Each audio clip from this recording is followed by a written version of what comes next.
Bonjour ou bonsoir à tous, sur internet il n'y a pas vraiment d'espace-temps.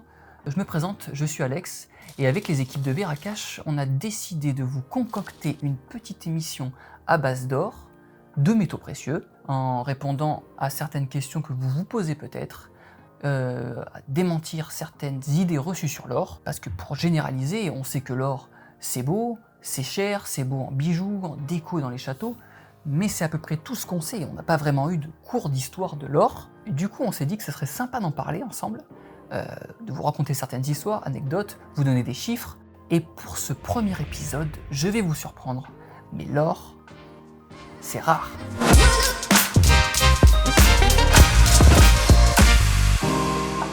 Bah oui, on sait, c'est peut-être pour ça que c'est si cher, mais ça ne nous aide pas à nous représenter à quel point c'est rare.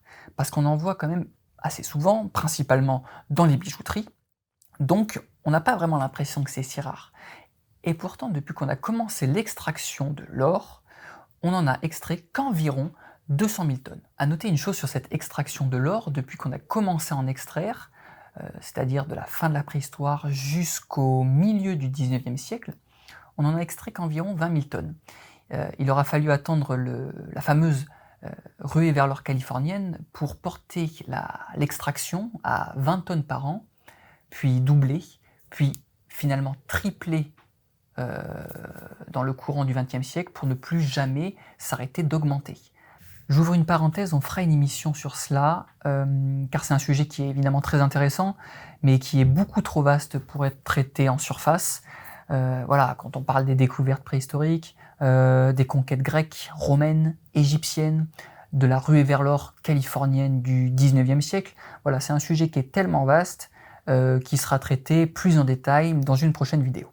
Pour revenir à nos 200 000 tonnes extraits depuis le début de l'extraction, imaginez que 50% de ces 200 000 tonnes ont été extraits ces 50 dernières années, et même on peut dire 80% de ces 200 000 tonnes ont été extraits ces 100 dernières années. Pour vous donner une image assez rapide de ce qui a déjà été extrait, vous prenez un cube de 20 mètres de côté, ça vous donne à peu près la quantité d'or qui a déjà été extrait des sols. Mais il y en aurait jusqu'à 100 fois plus que ce qui a déjà été extrait. Vous allez me demander où ? Eh bien, dans les océans. Une véritable montagne d'or se trouverait dans les océans. On parle de 10-20 millions de tonnes, selon la NASA. Alors, le seul problème, c'est que cet or est sous forme de particules quasiment impossibles à prélever. Donc il y a des techniques qui ont été tentées, des systèmes d'électroconducteurs solaires pour filtrer l'eau. Le seul problème, c'est que ça coûte très cher et qu'il faudrait pomper des dizaines, voire des centaines de milliers de tonnes d'eau pour récolter quelques kilos d'or. D'un point de vue écologique, ce serait une catastrophe. On peut également trouver de l'or dans les fonds marins, sous forme non dissoute.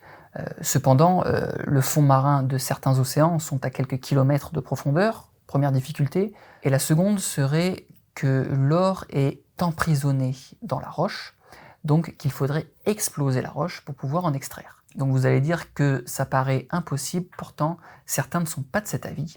Et oui, la nouvelle ruée vers l'or pourrait se jouer dans les océans, car en avril 2019, une équipe a été envoyée à Port Moresby, en Papouasie-Nouvelle-Guinée. C'est une équipe d'extraction de métaux précieux. Donc elle a pour but d'étudier les fonds marins et d'en puiser les ressources dans le cadre du premier permis minier sous-marin. Voilà, c'est une nouvelle qui inquiète évidemment tous les protecteurs de l'environnement, car ce serait une catastrophe écologique. Pour information et conclure sur cette partie de l'or caché dans les océans, sachez que si nous pouvions extraire tout l'or contenu dans les océans, eh bien chaque habitant sur Terre pourrait recevoir 500 grammes d'or fin. Alors vous allez me dire, 500 grammes d'or fin, ça pèse pas lourd. Mais sachez qu'à l'heure où est faite cette vidéo, 500 grammes d'or équivaut à 25 000 euros. Alors on va revenir sur la terre ferme, car on peut être un peu plus précis, on connaît un peu mieux les chiffres. Et pour ce qui va suivre, je me suis basé sur les études de l'USGS, c'est l'Institut géologique des États-Unis, basé en Virginie. Pour faire court, l'USGS, c'est un organisme qui se consacre aux sciences, à la Terre, qui cartographie, qui surveille Donc voilà, on va d'abord répertorier les 10 premiers pays dans le monde, leurs gisements, leur production annuelle et leurs réserves. Tout d'abord, la Chine. La Chine avec une production annuelle d'environ 420 tonnes, mais une réserve dans les mines de moins de 2000 tonnes d'or. La production de la Chine est tout simplement folle, puisque si on s'appuie sur ces chiffres, d'ici 2025, la Chine n'aura plus d'or dans ses réserves connues. Ensuite vient l'Australie. Alors l'Australie, avec une réserve de 10 000 tonnes dans ses mines, ça en fait le pays avec la plus grande réserve connue, et une production annuelle qui tourne autour des 320 tonnes. Ensuite vient la Russie avec 5 000 tonnes de réserve dans ses mines et une production qui tourne autour des 300 tonnes. Puis vient le continent nord-américain avec tout d'abord les États-Unis, 3 000 tonnes de réserve, 200 tonnes de production annuelle, le Canada, 2 000 tonnes en réserve, également 200 tonnes de production annuelle. Puis pour passer rapidement sur ce top 10, vient le Pérou, le premier pays d'Amérique du Sud, l'Indonésie qui possède la plus grande mine du monde, le Ghana, premier pays africain, le Mexique et enfin l'Afrique du Sud. À noter que l'Afrique du Sud a longtemps été le premier pays du monde en termes de production, mais qui a vu sa production chuter de près de 90% depuis les années 80. Pour aller plus loin, l'USGS estime qu'il y aurait environ 50 000 tonnes d'or encore dans les mines connues, qu'on en extrait environ 3200 tonnes par an, avec une croissance de production d'1%. Alors cette tendance est plutôt à la baisse, on est plus aux alentours des 0,8% ces dernières années. Et quand on s'appuie sur ces chiffres, les chiffres de l'USGS, certains spécialistes pensent que toutes les mines seraient à sec d'ici la fin des années 30. Et les plus pessimistes l'avancent même à 2025. Et donc dans ce scénario à court terme, on peut parler peut-être de peak gold. Donc qu'est-ce que c'est ? C'est tout simplement l'absence de découverte de nouveaux gisements, de grands gisements, et donc le pic, puis le déclin de la production d'or. Et on est un peu dans cette tendance, puisque on ne peut pas nier les chiffres. Dans les années 90, il y avait 10 à 15 découvertes de nouveaux gisements sur Terre. Dans les années 2000, on était passé sous la barre des 10 découvertes par an. Et depuis 2010, on est plus sur une tendance à 2 découvertes de grands gisements potentiels par an.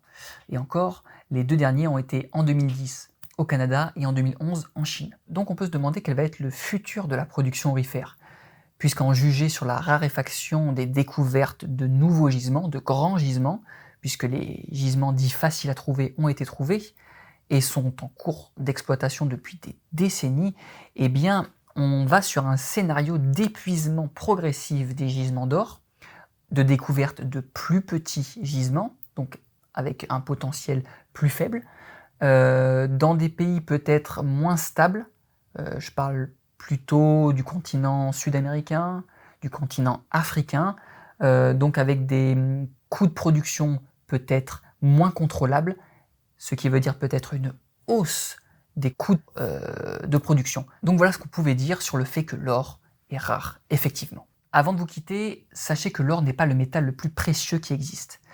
On a tendance à croire, et avec cette vidéo encore plus, que l'or est le big boss des métaux. Eh bien, bon, c'est pas très loin d'être la vérité, mais il est quand même battu par des métaux qui sont bien plus précieux et chers que lui.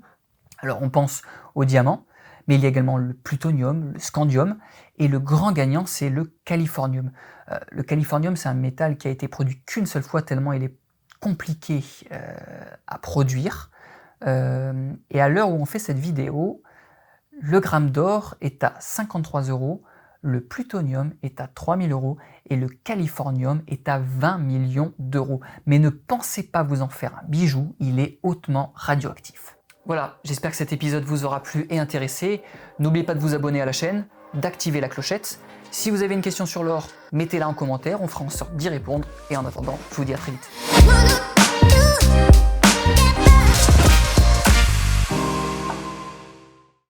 Avec 2000 tonnes d'or dans ces mines et également 200 tonnes